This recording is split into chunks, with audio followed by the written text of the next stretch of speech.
कारोबार में मुनाफा हुआ तो मैंने एक गाड़ी और बंगला खरीदा और सारे परिवार वालों को दावत पर बुलाया। मगर मेरी पत्नी ने मेरी गरीब बहन को नहीं बुलाया था। दावत के बाद जो भी खाना बचा था, पत्नी ने मोहल्ले में बांट दिया। माँ कहती रही कि अपनी बहन के घर भी कुछ खाने को दे आओ, वह बेचारी कई दिन से भूखी है।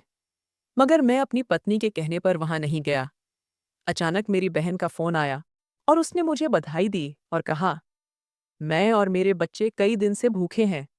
आज मैंने तंग आकर अपने बच्चों को जहर खिला दिया है। बहन की ये बात सुनकर मेरा सिर शर्म से झुक गया। मैं उस वक्त खाना लेकर दौड़ता हुआ बहन के घर गया, लेकिन सामने का मंजर देखकर मेरे पैरों तले से जमीन खिसक गई। क्योंकि भाई, खाना ठंडा हो गया तो माँ तुम पर बहुत गुस्सा करेगी। चलो उठो, नाश्ता कर लो। ये आवाज़ मेरी बहन राधिका की थी, जो नाश्ता बनाने के बाद मेरे सिरहाने खड़ी होकर मुझे उठाने की कोशिश कर रही थी। मैं जल्दी से उठा और तैयार होने के लिए वॉशरूम चला गया। पूरे घर में दाल चावल की खुशबू फैली हुई थी। ये खुशबू मुझे मेरे बचपन की याद दिलाती थी। जब भी माँ दाल चावल बनाती थी तो घर का हर कोना महक उठता था, और यही खुशबू मुझे अपनी पुरानी दुनिया में ले गई थी। डाइनिंग टेबल पर जैसे ही मैं आकर बैठा, मेरी लाडली बहन राधिका मेरे पास आकर बैठ गई। सामने माँ थी, जो व्हील चेयर पर बैठी हुई हमें देख रही थी। उनके चेहरे पर वही ममता भरी मुस्कान थी जो मेरे दिल को हमेशा सुकून देती थी। मैंने चम्मच उठाया और गर्म दाल चावल मुंह में रखा। वाह माँ, आज तो मज़ा ही आ गया, मैं खुशी से बोला। राधिका की आंखों में खुशी चमकने लगी थी। वह हमेशा यही चाहती थी कि मैं खुश रहूं। अगर मैं बीमार होता तो वह सारी रात जागती रहती। अगर मैं परेशान होता तो मेरे चेहरे के हाव भाव पढ़कर मुझे हंसाने की कोशिश करती। वो मुझसे 3 साल छोटी थी, मगर प्यार और ख्याल रखने में वह हमेशा माँ जैसी लगती थी। विनय बेटा, हमेशा अपनी बहन का इसी तरह से ख्याल रखना, माँ ने मोहब्बत भरी आवाज में कहा। मैंने माँ की तरफ देखा। उनकी आंखों में एक अलग ही अपनापन और प्रार्थना थी। मैं जानता था कि राधिका उनके लिए किसी दुआ से कम नहीं थी। मैंने दिल ही दिल में माँ से वादा कर लिया कि मैं हमेशा राधिका की सुरक्षा करूंगा, उसकी हर खुशी का ख्याल रखूंगा और उसे कभी किसी तकलीफ में नहीं देखूंगा। राधिका की पैदाइश के वक्त माँ और पापा बहुत खुश थे। माँ अक्सर बताया करती थीं कि जब मैं 3 साल का था और राधिका पैदा हुई तो मैंने पहली बार उसे गोद में लेकर कहा था, ये मेरी गुड़िया है। माँ हंसते हुए कहती हैं, बेटा, वो दिन और आज का दिन है। तुमने उसे हमेशा अपनी गुड़िया ही समझा। और हकीकत भी यही थी। राधिका मुझे 3 साल छोटी होने के बावजूद हमेशा मेरे लिए एक खास जगह रखती थी। वह मेरी बहन ही नहीं, मेरी सबसे अच्छी दोस्त भी थी। जब भी कोई दिक्कत होती तो मैं सबसे पहले राधिका से राय मशवरा करता। वह मेरी छोटी बहन होने के बावजूद हमेशा बड़ी बहनों जैसा व्यवहार करती थी। अगर मैं बीमार होता तो वह मेरी सेवा में लग जाती। अगर मैं परेशान होता तो वह मेरा मूड बेहतर करने के लिए कुछ न कुछ मजाकिया बातें कह देती। जब माँ बीमार हुई और व्हील चेयर पर आ गई, तब से राधिका की जिम्मेदारियां और बढ़ गई थीं। वह कॉलेज से आते ही घर के कामों में लग जाती, माँ की देखभाल करती और मेरे लिए खाना तैयार करती। मैं कई बार उससे कहता कि वह अपने आराम का भी ख्याल रखे, मगर वह हमेशा हंसते हुए कहती, भाई, मैं तुम्हारी छोटी बहन हूं, मगर माँ कहती है कि मैं तुम्हारी दूसरी माँ भी हूं। डाइनिंग टेबल पर खाने के दौरान राधिका मुझे कॉलेज के किस्से सुनाने लगी। भाई, आज हमारे कॉलेज में एक नया प्रोफेसर आया है। वह बहुत ही सख्त मिजाज का है।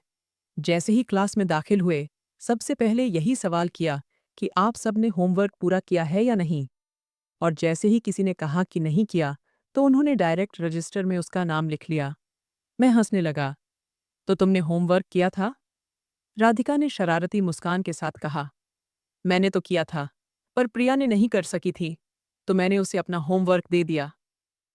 ये क्या राधिका, तुम्हें अपना काम दूसरों को नहीं देना चाहिए, वरना इस तरह तो हर कोई बस तुम्हारा ही मुंह देखने लगेगा, मैंने नरमी से समझाया।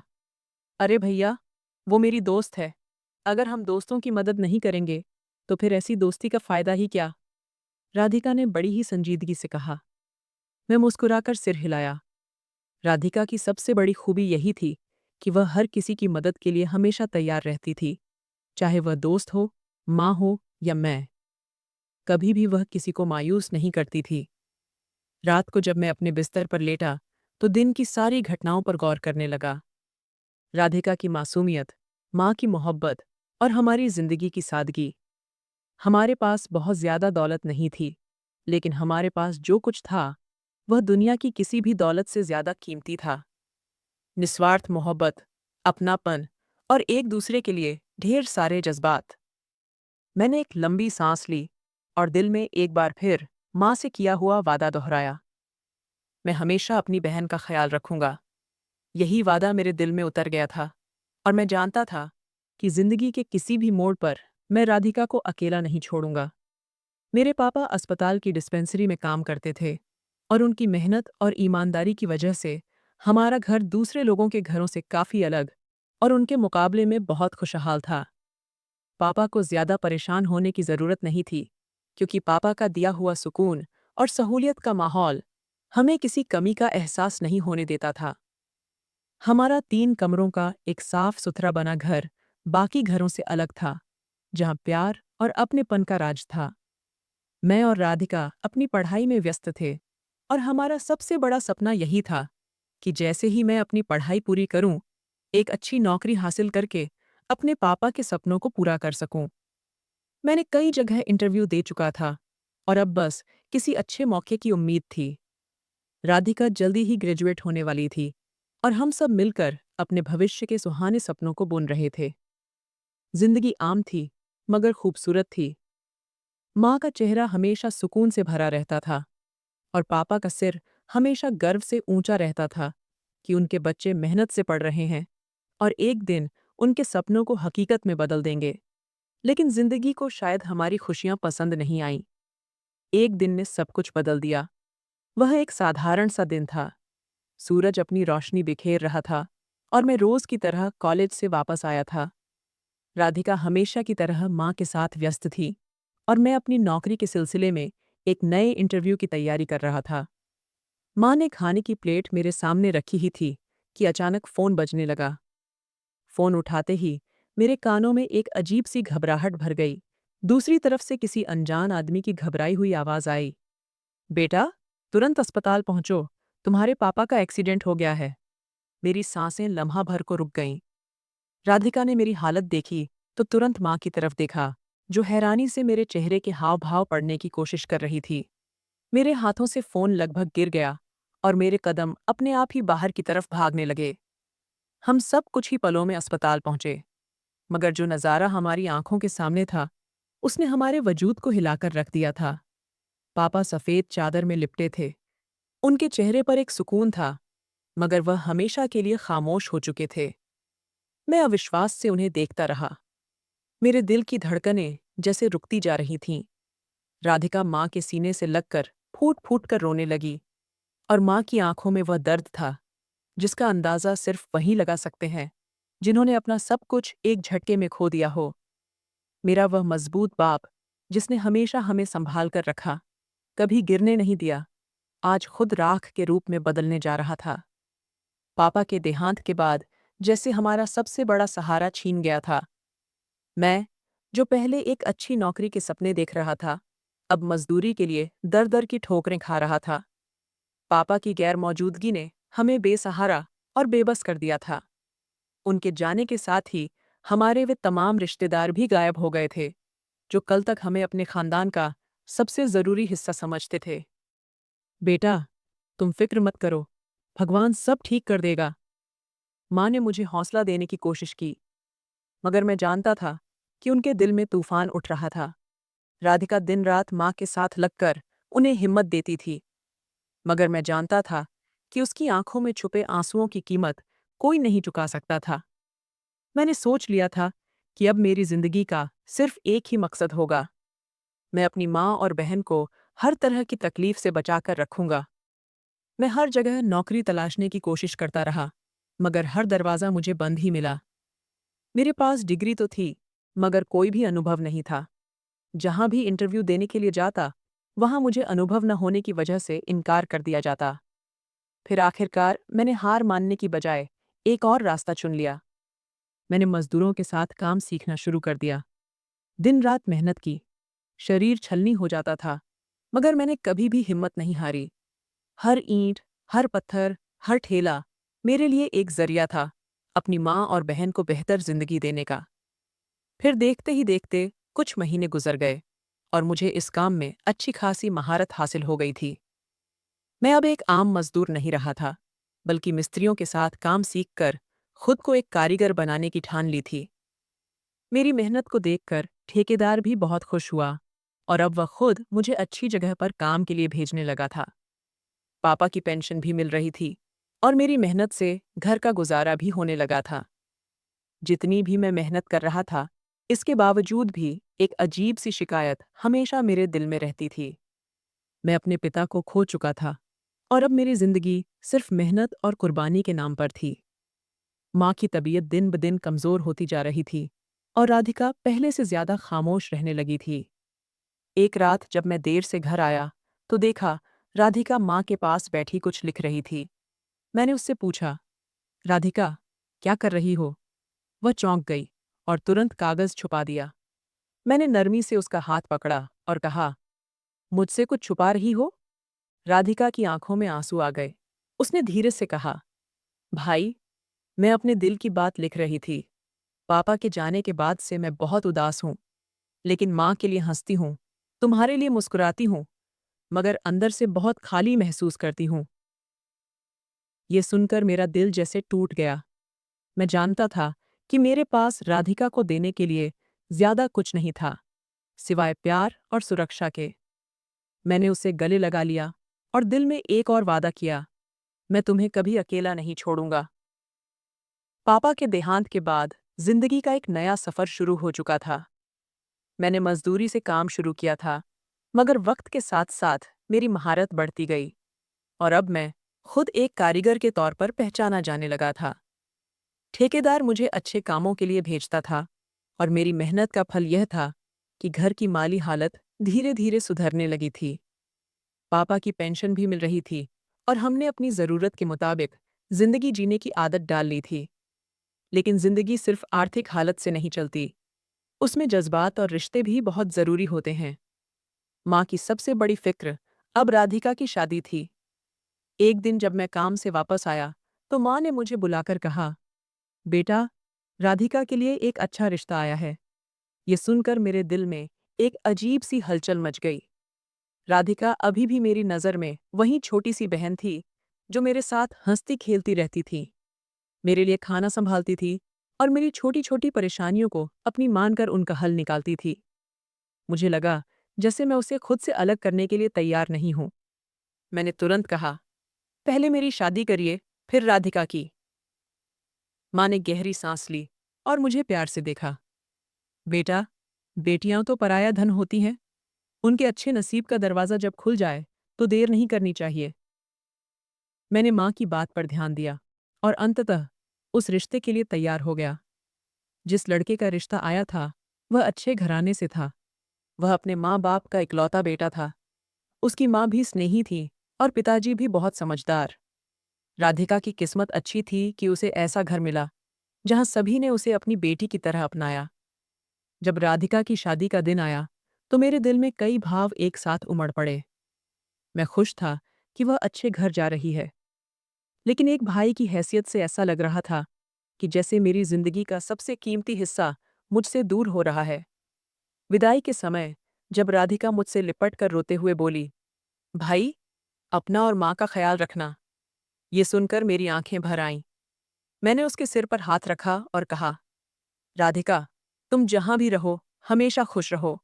अगर कभी कोई परेशानी हो, तो बेझिझक याद रखना, तुम्हारा भाई हमेशा तुम्हारे साथ है। मैंने उससे गाड़ी में बिठाया और वह दूर चली गई। राधिका की शादी को कुछ ही महीने हुए थे कि माँ ने मेरी शादी की बात छेड़ दी।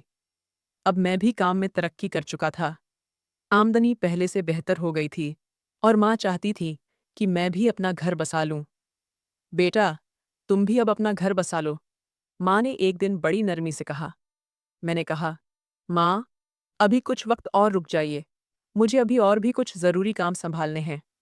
मगर माँ को अंदाज़ा था कि मैं सिर्फ टाल रहा हूँ। बेटा, तुमने राधिका के लिए जो किया, वह अपनी जगह है, मगर अब तुम्हारी बारी है। हर माँ चाहती है कि उसका बेटा खुश रहे, और मुझे लगता है कि अब तुम्हें किसी का सहारा चाहिए। मैं माँ की बातों का कोई जवाब नहीं दे पाया। वह सच कह रही थी, लेकिन वह मानसिक रूप से अभी भी तैयार नहीं था। उन्हीं दिनों हमारे मोहल्ले में एक नई फैमिली आकर रहने लगी थी। वह लोग शरीफ और अच्छे स्वभाव के थे। उनकी बेटियां अक्सर कुछ न कुछ बनाकर माँ को दे जाती थीं। कभी मीठा, कभी सब्जी, कभी चाय के साथ कोई नाश्ता। माँ को उनकी यह मोहब्बत भरी आदत बहुत पसंद आई, और जल्दी ही उनके लिए अपनापन महसूस होने लगा। एक दिन जब मैं काम से घर आया, तो माँ चेहरे पर मुस्कान ली बैठी थी। बेटा, मैंने तुम्हारे लिए एक लड़की पसंद कर ली है। मैंने हैरानी से पूछा, कौन माँ? कविता, जो नई फैमिली हमारे मोहल्ले में आई है, उनकी सबसे बड़ी बेटी, माँ ने बड़े फक्र से कहा। मैंने कविता को कभी ध्यान से नहीं देखा था, मगर इतना जानता था कि वह एक अच्छे संस्कारी घर की लड़की है। माँ के चेहरे की खुशी मेरे लिए सबसे अहम थी। माँ ने जैसे ही कविता के घरवालों से रिश्ता मांगा, उन लोगों ने फौरन ही हाँ कर दी। ये बात मेरे लिए हैरान कर देने वाली थी, क्योंकि आमतौर पर ऐसी बातों में वक्त लगता है। मगर कविता के घरवालों ने न तो कोई शर्त रखी और न ही किसी भी तरह की पूछताछ की। माँ की आंखों में खुशी देखकर मेरा दिल निश्चिंत हो गया था। मैंने खुद भी इस रिश्ते के लिए ज्यादा फिक्र नहीं दिखाई थी, क्योंकि मुझे भरोसा था कि माँ मेरे लिए हमेशा बेहतर फैसला करेंगी। राधिका को जब इस बात का पता चला, तो वह खुशी से निहाल हो गई थी। भैया, कविता बहुत अच्छी है। मैंने उसे देखा है। वह बहुत साधारण और प्यारी लड़की है। माँ ने तुम्हारे लिए बेहतरीन जीवन साथी चुना है, राधिका ने खुशी से कहा। और फिर देखते ही देखते हमारी शादी की तैयारियां शुरू हो गईं। मैंने कभी नहीं सोचा था कि मेरी जिंदगी में इतनी तेजी से यह सब कुछ हो जाएगा, मगर किस्मत का लिखा कौन टाल सकता है। मैंने जिंदगी के कई साल मेहनत में गुजारे थे, और अब एक नया सफर मेरा इंतजार कर रहा था। जैसे ही शादी का दिन आया, मेरे दिल में एक अजीब सी बेचैनी थी। अपनी शादी के वक्त मुझे एक अजीब सा एहसास हो रहा था, जैसे कोई बहुत बड़ी जिम्मेदारी मेरे कंधों पर आ गई हो। राधिका की शादी पर मैं एक मजबूत भाई था, मगर अपनी शादी पर मेरे दिल में एक अलग ही हलचल थी। कविता के साथ मेरी ज्यादा बातचीत नहीं हुई थी, लेकिन शादी के बाद जब मैंने पहली बार कविता को ध्यान से देखा, तो मैं हैरान रह गया। वो वाकई बहुत खूबसूरत थी, मगर उसकी असली खूबसूरती उसके स्वभाव में थी। शादी के बाद वह बहुत जल्द हमारे दिलों में अपनी जगह बनाने में कामयाब हो गई। वो माँ का बहुत ख्याल रखने वाली और मेरी जिंदगी में भी एक नया रंग भरने वाली बन गई थी। जिंदगी अब पहले से बेहतर हो चुकी थी। राधिका भी अपने घर पर खुश थी, और मैं भी अपने नए सफर पर खुशी खुशी चल रहा था। मैं जब भी काम से वापस आता, तो यह देखकर मुझे बहुत खुशी होती कि मेरी पत्नी माँ का बहुत ख्याल रख रही है। वह उनके खाने पीने से लेकर दवाओं तक का ख्याल रखती और हर काम में मदद करती। मुझे लगा जैसे मैंने एक ऐसी पत्नी पाई है जो न सिर्फ मेरा, बल्कि मेरी माँ का भी पूरा ख्याल रखेगी। राधिका भी यह सब देखकर खुश थी। उसकी शादी को 2 साल होने को आए थे, और भगवान ने उसे चांद जैसा बेटा दिया था। जब उसके यहाँ बच्चे की पैदाइश हुई, तो हम सब बहुत खुश थे। मैंने तुरंत राधिका के घर जाने की तैयारी शुरू कर दी, और कविता भी मेरे साथ चलने को बेताब थी। हमने काफी सारे गिफ्ट्स खरीदे, और हम सब मिलकर राधिका के ससुराल पहुंचे। राधिका के चेहरे पर मां बनने की खुशी साफ दिख रही थी, और मैंने पहली बार उसे इस तरह चमकते हुए देखा था। हम सबके लिए वह दिन खुशी का दिन था, मगर किस्मत शायद हमें ज्यादा देर तक खुश नहीं देखना चाहती थी। अभिनय, राधिका का पति, अपने काम से वापस आ रहा था कि एक तेज रफ्तार गाड़ी ने उसे टक्कर मार दी।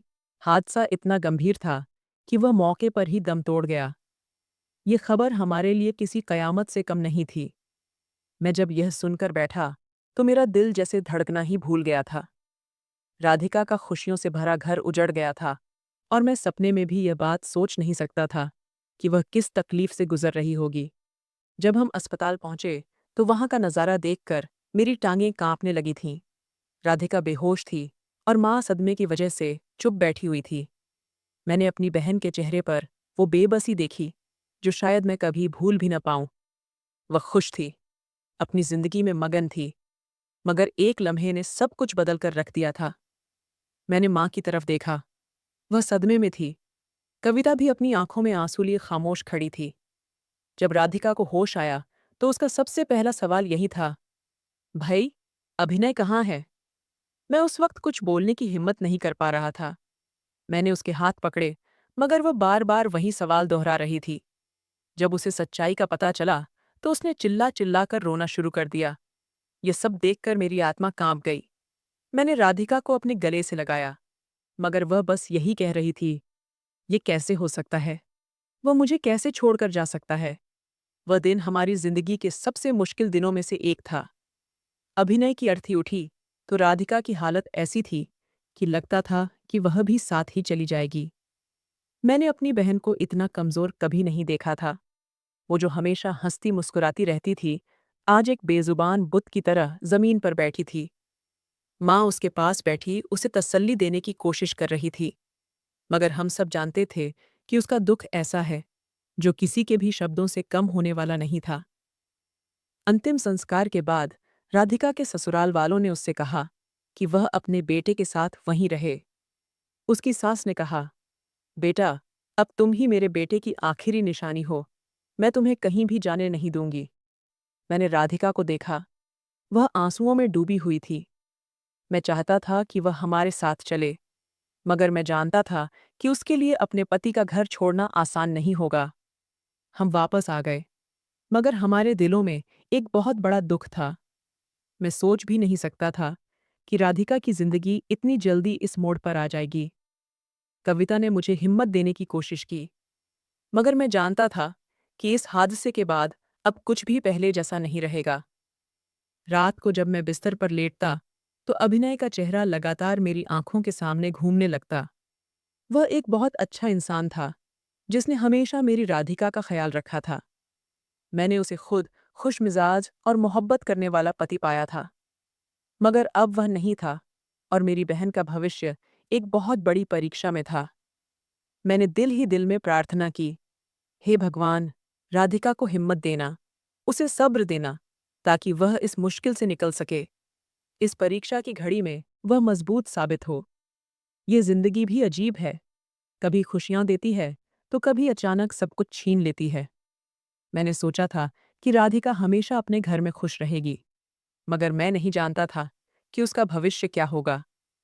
मैं बिस्तर से उठकर बाहर गया, जहां माँ हाथ में माला ली फिर रही थी और आंखें बंद कर भगवान से प्रार्थना कर रही थी।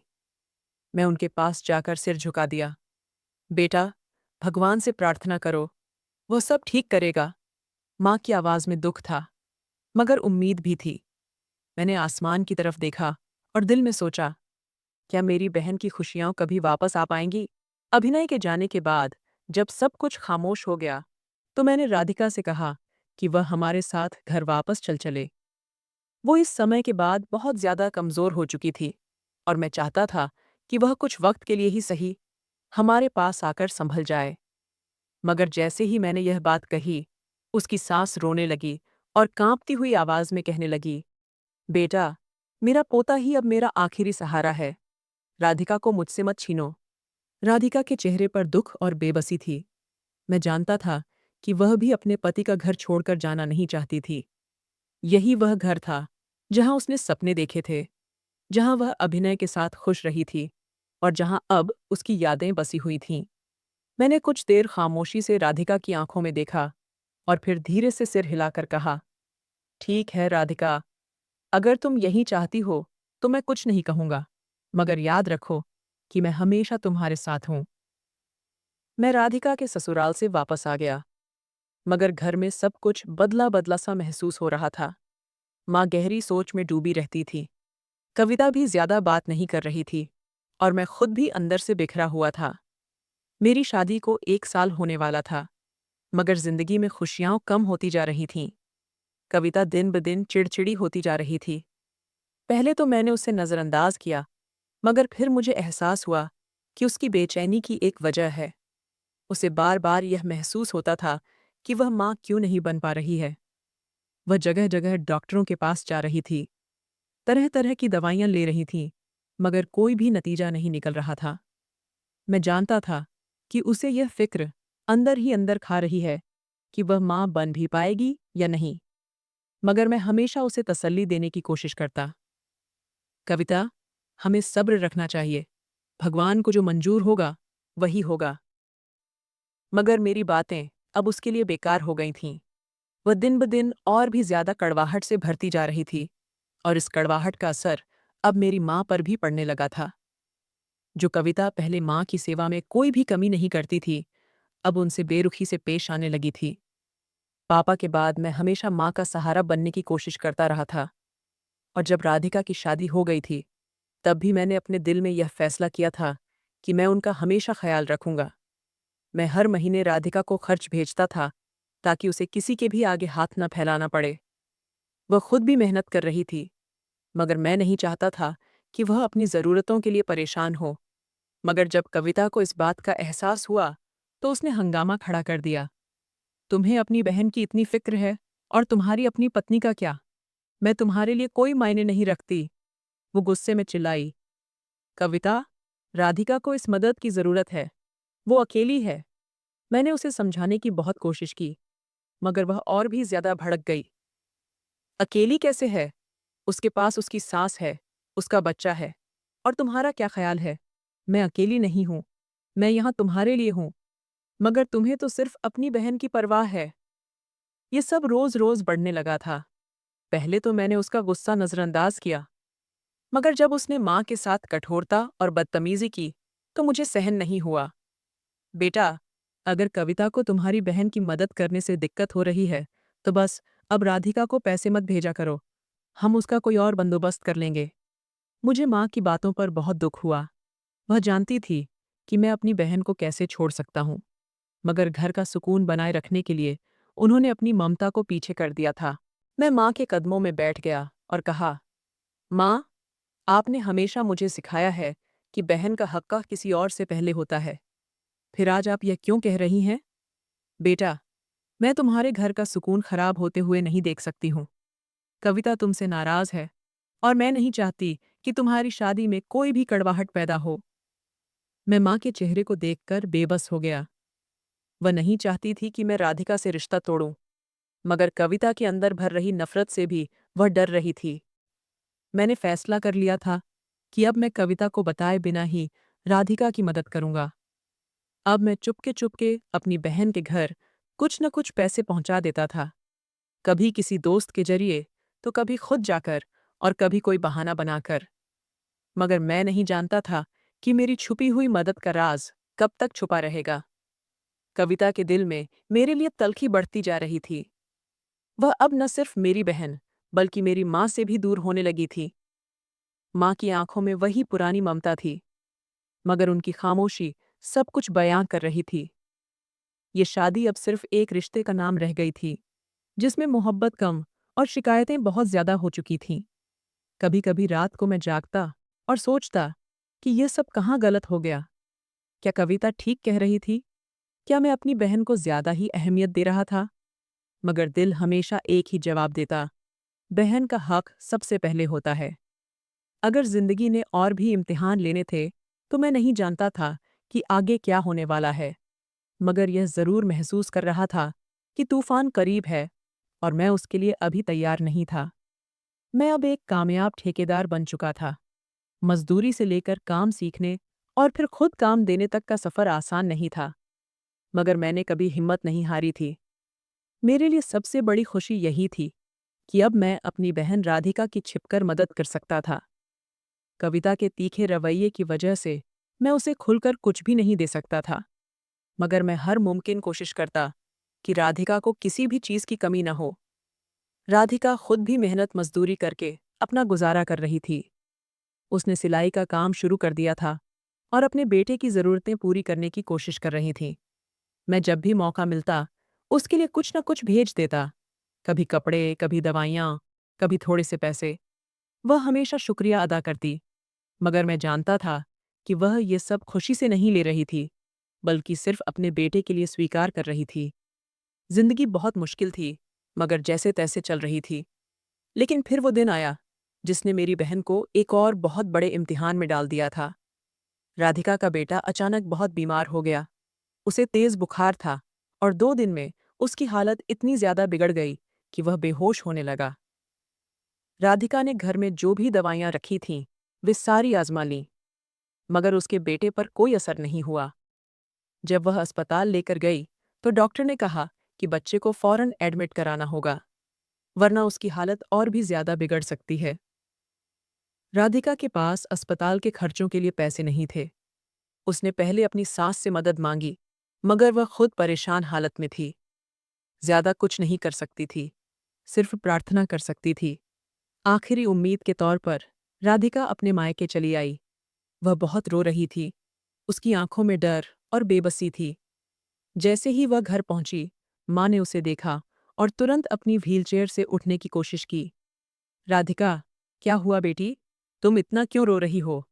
राधिका माँ के गले लगकर फूट फूट कर रोने लगी। माँ, मेरा बच्चा बहुत बीमार है। डॉक्टर ने कहा है कि उसे तुरंत अस्पताल में एडमिट कराना होगा, मगर मेरे पास पैसे नहीं हैं। ये सुनकर माँ का चेहरा सफ़ेद पड़ गया। वह जानती थी कि मेरे बिना घर में ज्यादा पैसे नहीं थे। मैं उस समय एक बड़े प्रोजेक्ट के सिलसिले में शहर से बाहर गया हुआ था और माँ के पास उसे देने के लिए कुछ नहीं था। माँ ने एक लम्हा भी गंवाए बिना कविता के पास जाने का फैसला किया। वह धीरे धीरे उसके कमरे की तरफ बढ़ी और दरवाजे पर दस्तक दी। कविता, बेटा, मुझे तुमसे एक बहुत ज़रूरी बात करनी है। कविता, जो पहले ही माँ से दूर हो चुकी थी, बेजारी से दरवाज़ा खोलकर खड़ी हो गई। जी, कहिए, क्या हुआ? बेटा, राधिका का बेटा बहुत बीमार है। उसे अस्पताल ले जाना है और हमारे पास पैसे नहीं हैं। अगर तुम कुछ मदद कर सको, तो भगवान तुम्हें हमेशा खुश रखेगा। कविता ने माँ की बात सुनी और फिर तंजिया मुस्कुराकर बोली, तो अब आपको मेरी ज़रूरत महसूस हो रही है। पहले तो आपको सिर्फ अपनी बेटी की फ़िक्र रहती थी, और आज जब मुश्किल आई है, तो मेरे पास चली आई हैं। माँ ने आंसू भरी आंखों से उसे देखा। बेटी, मैं तुमसे भीख नहीं मांग रही, बस एक माँ के दिल की फरियाद सुन रही हूँ। कविता की आंखों में घमंड था। वह एक लम्हे के लिए खामोश रही, फिर अचानक दरवाजे से बाहर निकली और आंगन में खड़ी राधिका की तरफ देखा। तुम्हें हर बार मेरे पति के पैसों की ही जरूरत क्यों पड़ती है? तुम खुद कमाती हो ना, तो खुद ही सब कुछ क्यों नहीं संभालती? अपना घर, अपना बच्चा। राधिका ने हैरानी से कविता को देखा। कविता भाभी, मैं जानती हूँ कि मैं मेहनत करती हूँ, मगर एक माँ की मजबूरी को तुम नहीं समझ सकती। मैं अपने बच्चे की जिंदगी बचाने के लिए आई हूँ, कोई भीख मांगने नहीं। कविता ने तंजिया हंसी के साथ कहा, यह भीख ही है। मेरा पति तुम पर जितना पैसा खर्च करता है, वह काफी नहीं है। हर बार नई कहानी लेकर आ जाती हो। ये सुनकर माँ तड़प गई। कविता, ये तुम क्या कह रही हो? राधिका तुम्हारी ननद है। तुम्हारा कोई हक नहीं बनता कि तुम उसकी बेइज्जती करो। मगर कविता काबू से बाहर हो चुकी थी।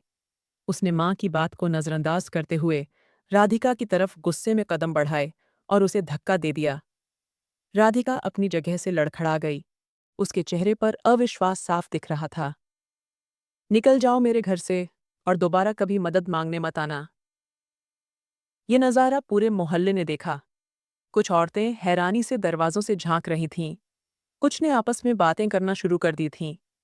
माँ अपनी जगह पर पत्थर बनी खड़ी थीं, जैसे किसी ने उनकी दुनिया को उलट पलट कर रख दिया हो। राधिका जमीन पर गिरी हुई थी। उसकी आंखों में आंसू थे, मगर वह खामोशी से उठी, अपने बच्चे को गोद में लिया और दरवाजे की तरफ बढ़ गई। मोहल्ले की एक बुजुर्ग औरत आगे आई और राधिका के कंधे पर हाथ रखकर बोली, बेटी, आओ, मैं तुम्हारे साथ चलती हूँ। हम तुम्हारे बेटे को अस्पताल ले जाते हैं। राधिका ने नम आंखों से उनकी तरफ देखा और अचानक से उन्हें गले लगकर रोने लगी। इसी वक्त मैं शहर से वापस आ रहा था। जैसे ही मैं घर पहुंचा, मोहल्ले की एक औरत ने मुझे रोक लिया। विनय बेटा, तुम्हारे घर में बहुत बड़ा जुल्म हो गया है। मेरा दिल यह सुनकर कांप गया। क्या हुआ? उस औरत ने मुझे सारी बात बताई और मेरे पैरों तले से जमीन खिसक गई। मेरी बहन को मेरी पत्नी ने धक्का देकर घर से निकाल दिया था। मैंने तुरंत राधिका को फोन किया, मगर उसका नंबर बंद जा रहा था। मैं भागता हुआ माँ के पास पहुंचा। वे सिर झुकाए चुपचाप बैठी हुई थीं। उनकी आंखों में आंसू थे। माँ, क्या ये सच है? मैंने पूछा। माँ ने मेरी तरफ देखा, जैसे कहना चाह रही हो, हाँ, मगर जुबान खामोश थी। मैंने अपने दांत पीस लिए। मेरा खून खौल रहा था। मैं एक लम्हा भी गंवाए बिना कविता के कमरे की तरफ बढ़ा। वह बेड पर बैठी अपने नाखूनों में नेल पॉलिश लगा रही थी, जैसे कुछ हुआ ही न हो। मैंने दरवाज़ा जोर से खोला और गुस्से से कहा, कविता, तुमने मेरी बहन को घर से निकाला? उसने मेरी तरफ लापरवाही से देखा। हाँ, क्योंकि अब मैं और ज्यादा बर्दाश्त नहीं कर सकती। मेरे अंदर जैसे आग लग गई। मेरी मुट्ठियां भींच गईं। आंखों में गुस्सा भर आया था। मैं कुछ कहने ही वाला था कि माँ ने पीछे से मेरे कंधे पर हाथ रखकर कहा, बेटा, गुस्से में कोई फैसला मत करना। मगर मैंने फैसला कर लिया था कि अब मैं बहन की मदद हर हाल में करूंगा, लेकिन छिपकर। अब जब भी मैं चुपके से राधिका के घर जाता और उसे कुछ देने की कोशिश करता, तो उसकी सास मेरे साथ बहुत ही कठोर व्यवहार करती और मुझे वहां से निकाल देती। वह दरवाजे पर आकर कहती, अब यहाँ कुछ भी देने की जरूरत नहीं है। तुम्हारी बहन खुद सब कुछ संभाल सकती है। ये शब्द मेरे दिल को चीर कर रखते थे। मैं जानता था कि राधिका की सास का दिल बुरा नहीं था, मगर वह हालात की मार झेल रही थी। शायद वह नहीं चाहती थी कि राधिका मेरे सहारे पर जिए। कुछ दिन तो मैं सब कुछ बर्दाश्त करता रहा, मगर जब बार बार ऐसा होने लगा, तो मेरे अंदर एक अजीब सा गुस्सा पैदा हो गया। अगर राधिका नहीं चाहती कि मैं उसकी मदद करूं, तो फिर जबरदस्ती भी मैं नहीं कर सकता था। मैंने दिल से खुद को समझाया और फिर बहन के घर जाना छोड़ दिया। यह फैसला मेरे लिए आसान नहीं था, मगर कविता के साथ रोज की लड़ाइयाँ और राधिका के ससुराल में बेइज्जती देखकर मुझे लगा कि शायद यही ठीक है। दिन गुजर रहे थे और मेरी जिंदगी का एक और मोड़ आ गया था। मैं अब एक बड़ा ठेकेदार बन चुका था। मेहनत के वे दिन, जब मैं मिस्त्रियों के साथ मजदूरी करता था, अब पीछे छूट चुके थे। मेरा काम दिन ब दिन बढ़ रहा था और भगवान ने मेरे काम में और भी ज्यादा बरकत डाल दी थी। एक दिन एक बहुत बड़े प्रोजेक्ट का ठेका मेरे हाथ में आया। ये काम पूरा होने के बाद मुझे इतनी बड़ी रकम मिली कि मैंने तुरंत एक नई और महंगी गाड़ी खरीद ली। वह दिन मेरी जिंदगी का एक बहुत बड़ा दिन बन गया था। सुबह मैंने अपनी गाड़ी को ध्यान से देखा।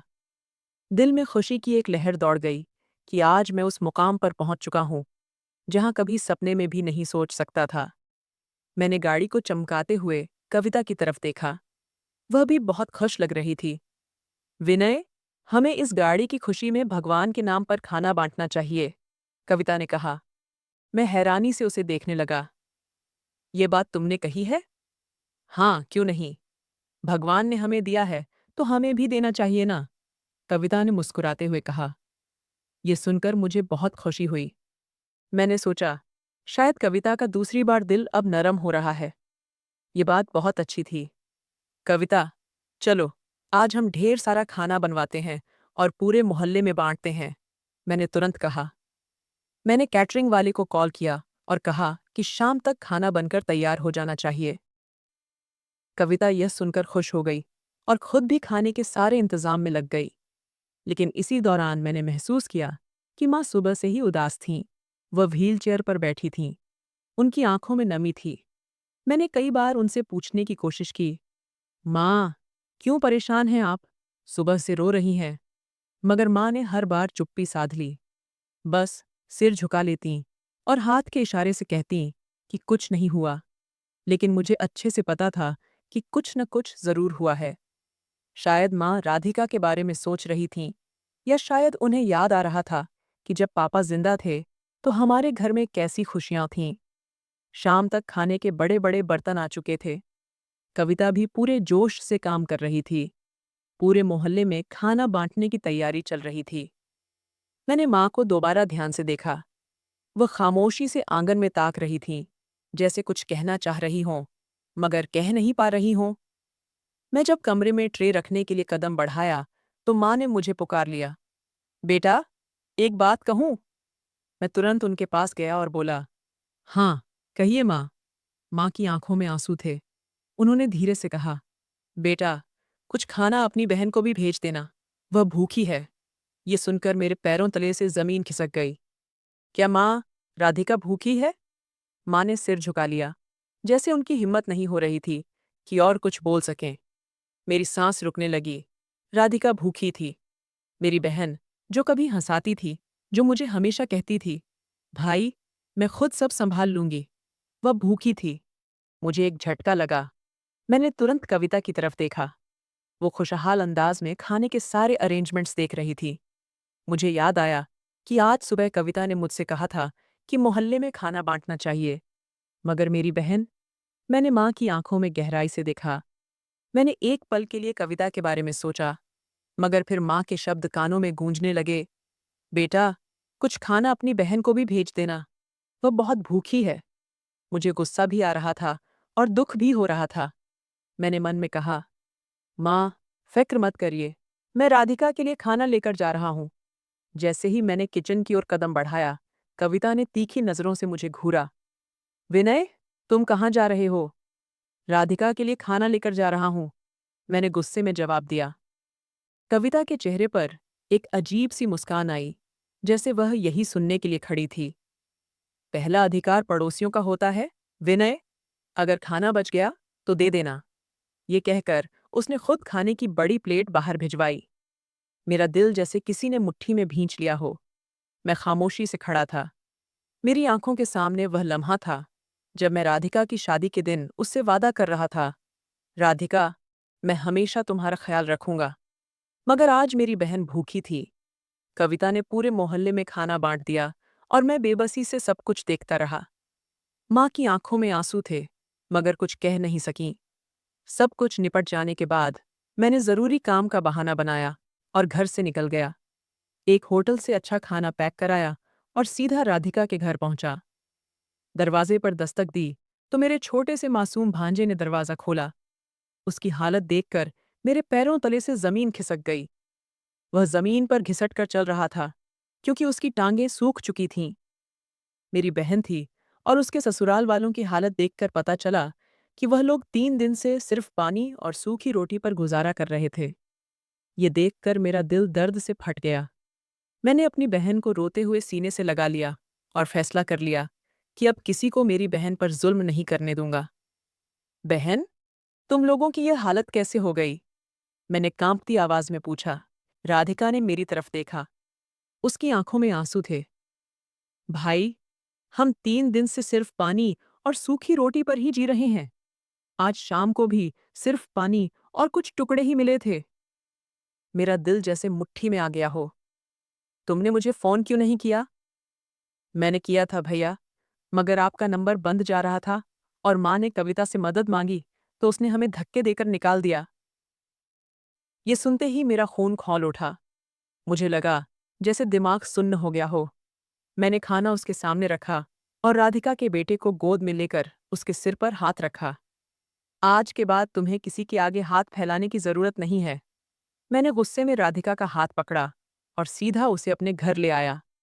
जैसे ही मैं घर में दाखिल हुआ, कविता ने हमें देखते ही गुस्से में चिल्लाना शुरू कर दिया। ये क्या कर रहे हो विनय? इसे वापस यहाँ से ले जाओ। मैं तुम्हारी बहन को अब इस घर में बिल्कुल भी एक्सेप्ट नहीं करूंगी। ये शब्द सुनते ही मेरा गुस्सा और बढ़ गया। मैं आगे बढ़ा और कविता को एक जोरदार थप्पड़ जड़ दिया। अगर तुमने मेरी बहन के बच्चे के इलाज के लिए उस दिन पैसे दे दिए होते तो मेरा भांजा आज लाचारों की तरह न दिख रहा होता। कविता यह देखकर सहम गई।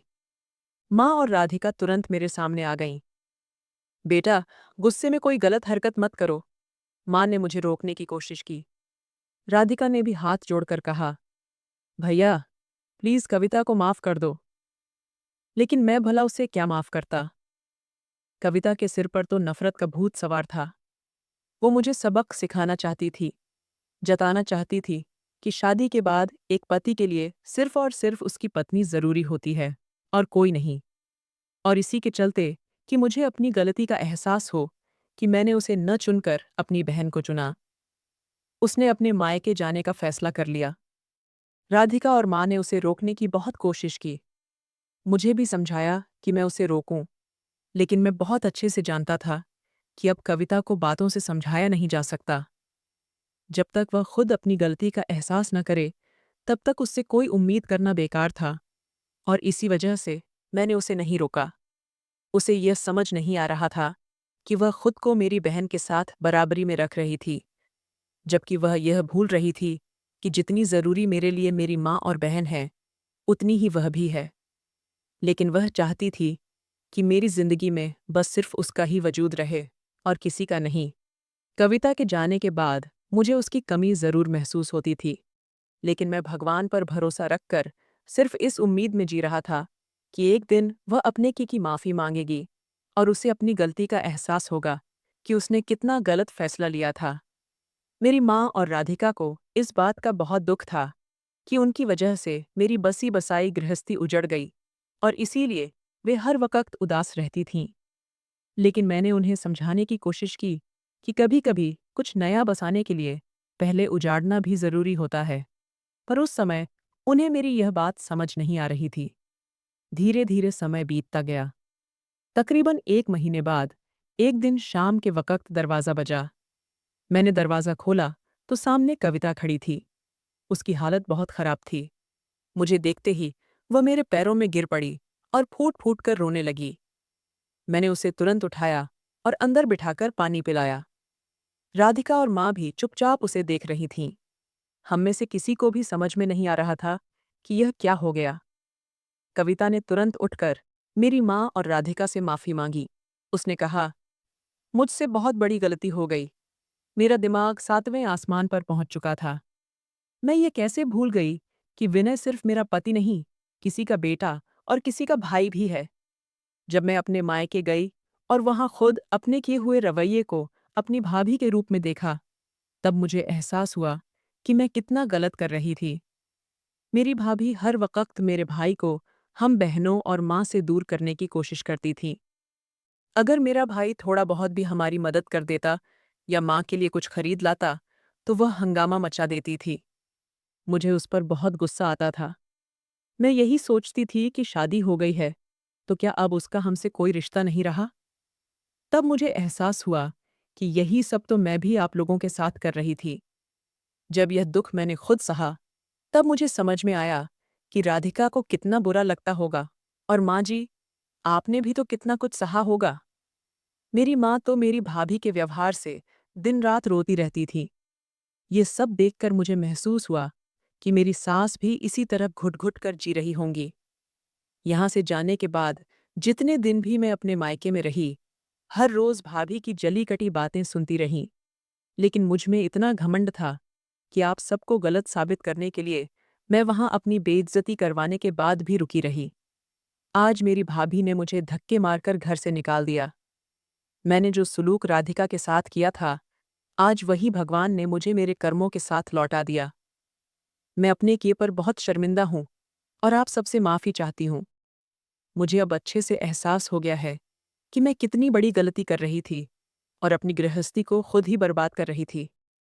मेरा मन कलंकित था और शायद इसीलिए भगवान ने मुझे यह सज़ा दी कि उसने मुझे अब तक माँ बनने का सुख नहीं दिया। कविता मेरी तरफ बढ़ी। उसकी आंखों में डर था कि कहीं मैं अब उसे वापस न अपनाऊं। वह रोते हुए बोली, विनय, प्लीज़, मुझसे बहुत बड़ी गलती हो गई। मुझे अपना लो। अब मैं कभी ऐसा नहीं करूंगी, क्योंकि अब मुझे समझ आ गया कि मेरा रिश्ता सिर्फ तुमसे नहीं, माँ जी और राधिका से भी है। पहले तो मेरा दिल नहीं चाहा कि मैं उसे माफ़ करूं, लेकिन माँ और राधिका के समझाने पर मैंने उसे माफ़ कर दिया।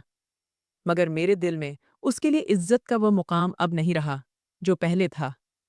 कहते हैं ना, एक बार अगर कोई धागा टूट जाए, तो उसमें गांठ पड़ जाती है। और अब हमारे रिश्ते में भी गांठ पड़ चुकी थी और इसीलिए मैं कविता के साथ अपनी वह खुशहाल जिंदगी शायद कभी महसूस नहीं कर सकता था, जो पहले किया करता था। दोस्तों, जब भगवान आपको दौलत देता है, तो सबसे पहला अधिकार आपके अपनों का ही होता है, चाहे वह आपके भाई हों, बहन हों या माँ-बाप। ये सब कर मैंने अपनी ज़िंदगी के सबसे बड़े नुकसान के बाद सीखा था। तो दोस्तों, यह थी आज की कहानी। आपको ये कहानी कैसी लगी? हमें कमेंट करके ज़रूर बताएं।